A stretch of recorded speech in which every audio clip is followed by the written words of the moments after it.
కేసీఆర్ ఉద్యోగం కేటీఆర్ ఉద్యోగం ఊడగొట్టండి 2 లక్షల ఉద్యోగాలు ఇస్తారని చెప్తే పాపం విద్యార్థులు కాలికి బల్పం కట్టుకొని తిరిగి తాతలు అమ్మలు అయ్యలు అందరి కాళ్ళు మొక్కి గెలిపించిండ్రు కాంగ్రెస్ పార్టీని. ఇయాల వాళ్ళే ఇక్కడ మనకు అనుకూలంగా కాంగ్రెస్ కు వ్యతిరేకంగా జూబ్లీహిల్స్ నియోజకవర్గంలో ప్రచారం చేస్తా ఉన్నారు. విద్యార్థులకు చెప్పిండు 5 లక్షల విద్యా భరోసా కార్డుని. కానీ ఇయాల పరిస్థితి ఏందో తెలుసా మీకు? మొత్తం రాష్ట్రంలోని ఎంబీఏ కాలేజీలు, డిగ్రీ కాలేజీలు, ఎంసీఏ కాలేజీలు, ప్రొఫెషనల్ కాలేజీలు మొత్తం బంద్ పెట్టిండ్రు. ఎందుకు? అప్పుడెప్పుడో స్వర్గీయ డాక్టర్ వైఎస్ రాజశేఖర్ రెడ్డి గారు ప్రవేశపెట్టిన ఫీజు రీయింబర్స్మెంట్ పథకం ఇయాల తుంగలో దొక్కుతున్నాడు రేవంత్ రెడ్డి. 8,000 కోట్లు మన్నించాలి, 10,000 కోట్లు ఇయాల ఆ విద్యా సంస్థలకు బకాయి పడ్డాడు. కట్టుమంటే కడతలేడు, కట్టుమంటే కడతలేడు. 5 లక్షల విద్యా భరోసా కార్డు ఎక్కడో పోయింది. 10,000 కోట్లు ఇయాల మొత్తం లక్షలాది మంది విద్యార్థులకు బాకీ పడ్డాడు. ఎస్సీ, ఎస్టీ, బీసీ, మైనారిటీ, అగ్రవర్ణాల్లో ఉండే పేద పిల్లలు చదువుకోవాలని చెప్పి ఆనాడు అప్పటి కాంగ్రెస్ ప్రభుత్వం రాజశేఖర రెడ్డి గారు స్కీమ్ పెడితే ఇప్పుడు వచ్చిన రేవంత్ రెడ్డి దాన్ని తుంగలో దొక్కుతున్నాడు. 10,000 కోట్లు బాకీ ఉంటే ఇవాళ కాలేజీలో పోయి బాకీ అడిగితే ఏం చేస్తారా, నన్ను కోసుక తింటారా అని ఇవాళ డైలాగులు కొడుతున్నాడు. డైలాగులు కొట్టుడే కాదు, కాలేజీలను బ్లాక్ మెయిల్ చేస్తున్నాడు. విజిలెన్స్ దాడులు చేపిస్తా, నీ మీద కాలేజీల మీద విజిలెన్స్ దాడులు చేపిస్తా, కాలేజీలు మూపిస్తా అని ఇవాళ బెదిరిస్తా ఉన్నాడు రేవంత్ రెడ్డి. 5 లక్షల భరోసా కార్డు ఎక్కడో పోయింది. కాలేజీలకు భరోసా లేదు, విద్యార్థులకు భరోసా లేదు, వాళ్ళ భవిష్యత్తుకు భరోసా లేదు. లక్షలాది మంది తల్లిదండ్రులకు ఇలా కంటి నిండా నిద్రలేని పరిస్థితి తెచ్చిండు రేవంత్ రెడ్డి. ఒక్కసారి ఆలోచించమని కోరుతున్నా. లక్షలాది మంది పిల్లలకు ఫీజు కట్టనోడు జూబ్లీహిల్స్ అభివృద్ధి చేస్తారంటే నమ్ముదామా? లక్షలాది మంది పిల్లలకు ఫీజు రీయింబర్స్మెంట్ ఇయ్యనోడు జూబ్లీహిల్స్ లో అభివృద్ధి చేస్తా ఓటేయండి అంటే నమ్ముదామా? నమ్ముదామా? అట్లాగే ఉద్యోగులకు చెప్పిండు కథలు. కొత్త పిఆర్సీ ఇస్తా, మీ డిఎల్ ఇస్తా, కేసీఆర్ ఇచ్చిన దానికంటే ఎక్కువ ఇస్తా అని ఉద్యోగులకు చెప్పిండు. ఇవాళ ఉద్యోగులందరికీ గత 2 ఏళ్లుగా వేధించక తింటున్నాడు. ఒక్క డిఏ ఇయ్యలే, పిఆర్సీ దిక్కు లేదు, ఉద్యోగుల మాట గాని ఉద్యోగ భద్రత గురించి గాని పట్టి లేదు. వాళ్ళను కూడా పక్కకు పెట్టిండు. ఆఖరికి ఎంత ఘోరం అంటే ఈ ఎల్లారెడ్డిగూడ ప్రాంతంలో, సోమాజిగూడలో, శ్రీనగర్ కాలనీలో చాలా మంది రిటైర్డ్ ఉద్యోగులు, పెన్షనర్లు ఉంటారు. వాళ్ళ పరిస్థితి ఎంత దయనీయంగా మారింది అంటే ఈరోజు రిటైర్డ్ ఉద్యోగి ఎట్లుంటారు? రిటైర్డ్ ఉద్యోగులు అంటే జీవితం అంతా కష్టపడి పనిచేసి ఆ జీపీఎఫ్, గ్రాట్యుటీ, ఇంకా వాళ్ళకి ఏవైతే బెనిఫిట్స్ రావాలనో వాటి కోసం ఎదురు చూస్తూ ఉంటారు. ఒక్కొక్కరికి 30 లక్షలు, 40 లక్షలు వచ్చేది ఉంటుంది. ఇలా అవి కూడా 2 ఏళ్ల నుంచి ఇస్తలేడు రేవంత్ రెడ్డి. పిల్లల పెళ్లిళ్ళు చేయాలి, పిల్లలకు ఎడ్యుకేషన్ లోన్లు ఉంటే కట్టాలి, ఇంటి మీద ఈఎంఐలు ఉంటే కట్టాలి. పాపం ఎదురు చూస్తా ఉన్నారు. 2 ఏళ్లకెళ్ళి చకోర పక్షి లెక్క చూస్తున్నారు. చూసి చూసి గుండెలాగిపోతున్నాయి ఇవాళ రిటైర్డ్ ఉద్యోగులై. కానీ రేవంత్ రెడ్డి మనసు కరుగుతలేదు. రిటైర్డ్ ఉద్యోగులకు కూడా నేను ఇయ్యపో అంటున్నాడు.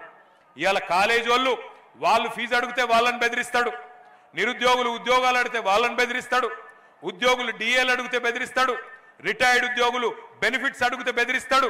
ఇవాళ నేను అడుగుతా ఉన్నా, నువ్వు నడుపుతున్నది సర్కారా లేక నువ్వు నడుపుతున్నది రౌడీ దర్బారా? ఇంతమందిని బెదిరించి ఏం సాధిస్తావు రేవంత్ రెడ్డి అని నేను అడుగుతా ఉన్నా. అట్లాగే నేను ఒక్క మాట మిమ్మల్ని కూడా ఆలోచించమని అడుగుతున్నా. నీతి వాక్యాలు చెప్తున్నాడు రేవంత్ రెడ్డి. నిన్న మొన్న చూసిన నేను ఉద్యోగాల పత్రాలు ఇచ్చే కేసీఆర్ గారి టైంలో పరీక్షలు పెడితే ఈయన పత్రాలు ఇచ్చుకుంటూ పోయి అక్కడ మాట్లాడుతున్నాడు. ఉద్యోగులు మీరు మంచిగా చూసుకోవాలి, తల్లిదండ్రిని చూసుకోకపోతే మీ జీతంలోకి వెళ్ళి 15% కటింగ్ పెడతా అని డైలాగులు కొడుతున్నాడు రేవంత్ రెడ్డి గారు. నేను రేవంత్ రెడ్డి గారిని అడుగుతున్నా, అయ్యా మరి రిటైర్డ్ ఉద్యోగులు వాళ్ళు కూడా నీకు తల్లిదండ్రులు లాంటి వాళ్ళే కదా, వాళ్ళు నీ ప్రభుత్వానికి పనిచేసిన వాళ్ళే కదా, మరి వాళ్ళకి ఇవ్వాల నువ్వేదైతే బెనిఫిట్స్ ఇవ్వకుండా ఆగం చేస్తున్నారో మరి నీ జీతంలోకి వెళ్ళి కూడా కోత పెట్టాలనా లేదా చెప్పాలని చెప్పి నేను కోరుతా ఉన్నా. రిటైర్డ్ ఉద్యోగులకు రూపాయి ఇయ్యనోడు, రిటైర్డ్ ఉద్యోగులను, పెద్ద మనుషులను, పెన్షనర్లను సతాయించేటోడు జూబ్లీహిల్స్ అభివృద్ధి చేస్తాడంటే నమ్ముదామా? ఆలోచించమని చెప్పి నేను కోరుతా ఉన్నా. నిన్న మొన్న తిరుగుతున్నాడు జూబ్లీహిల్స్ లో, ఇన్ని రోజులు ఏదో ఉద్ధరించినట్టు ఇప్పుడు ఉద్ధరి మాటలు చెప్తున్నాడు రేవంత్ రెడ్డి. ఒక్క ఛాన్స్ ఇవ్వండి, ఒక్క ఛాన్స్ ఇవ్వండి అని బతిమలాడుతున్నాడు. నీకు ఒక్క ఛాన్స్ ఇచ్చినందుకే కదా రాష్ట్రాన్ని దివాలా తీయించినావు. నీకు ఒక్క ఛాన్స్ ఇచ్చినందుకే కదా 700 మంది రైతులు ఆత్మహత్యలు చేసుకున్నట్టు చేసినావు. నీకు ఒక్క ఛాన్స్ ఇచ్చినందుకే కదా 161 మంది ఆటో డ్రైవర్లు ఆత్మహత్యలు చేసుకునే పరిస్థితి తెచ్చినావు.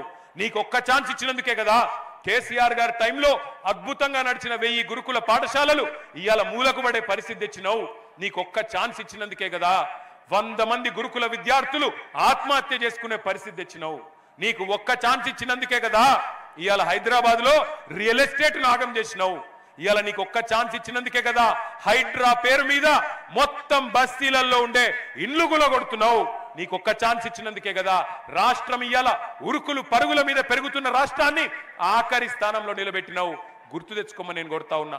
ఇందిరమ్మ రాజ్యం నా కోట్లేయండి అని చెప్పి, తులం బంగారం అని చెప్పి, నెలకు 2,500 అని చెప్పి, 4,000 పెన్షన్లు అని చెప్పి, వికలాంగులకు 6,000 పెన్షన్లు అని చెప్పి అందరినీ మోసం చేసి ఆఖరికి ఇందిరమ్మ రాజ్యం అంటే ఇండ్లు గులగొట్టుడే ఇందిరమ్మ రాజ్యం అన్నట్టు దుర్మార్గంగా వ్యవహరిస్తున్న మాట వాస్తవం కాదా?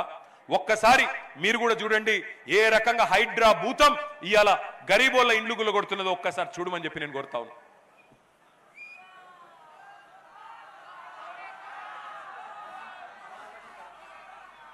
ఒక్కసారి హైడ్రా వీడియో ప్లే చేయండి.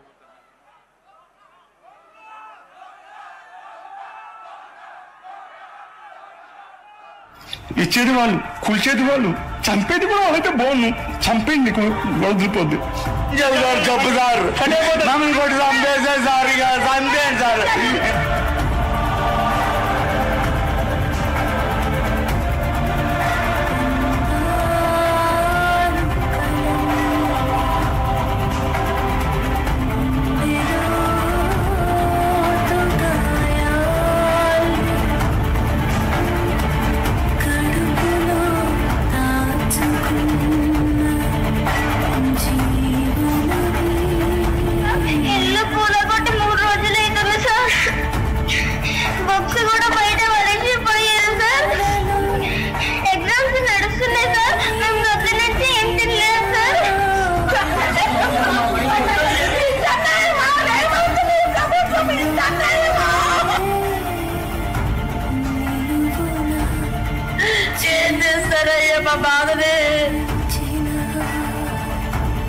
ఉన్నాయి 30 సంవత్సరాల బట్టి నుంచి ఇక్కడ ఉంటున్నాం కదండి. మేము ఎక్కడ వెళ్ళిపోవాలి, ఎక్కడ ఉండాలి చెప్పండి. చిన్న పిల్లలు పెట్టుకుని ఉంటున్నాం సార్, బెదిరిస్తున్నారు సార్. మేము ఎక్కడికైనా వెళ్ళిపోవాలి.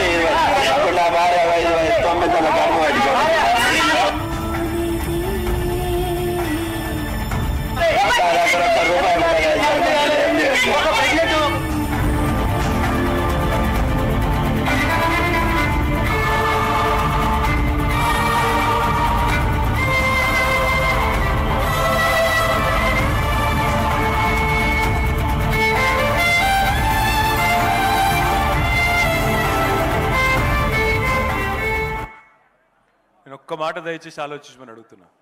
మీ కళ్ళతో మీరే చూసింది. గరీబోళ్ళనేమో ఇంట్లల్లో ఉండేటోళ్ళను బయటికి గుంజుకొచ్చి బుల్డోజర్తో ఇల్లు కొట్టి పారేస్తున్నారు.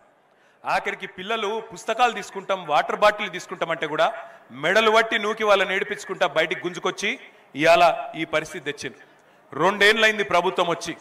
నేను ఒక్క మాట అడుగుతున్నా, గరీబోళ్లకు మాత్రమే ఉంటుందా హైడ్రా? గరీబోళ్ళను మాత్రమే కొడుతుందా హైడ్రా బుల్డోజర్? పెద్ద పెద్దోళ్ళను కొట్టదా? రేవంత్ రెడ్డి అన్న దుర్గం చెరువులో ఆయన ఇల్లున్నది, దుర్గం చెరువు FTL లోపల ఉన్నది, దాన్ని మాత్రం పోదు హైడ్రా.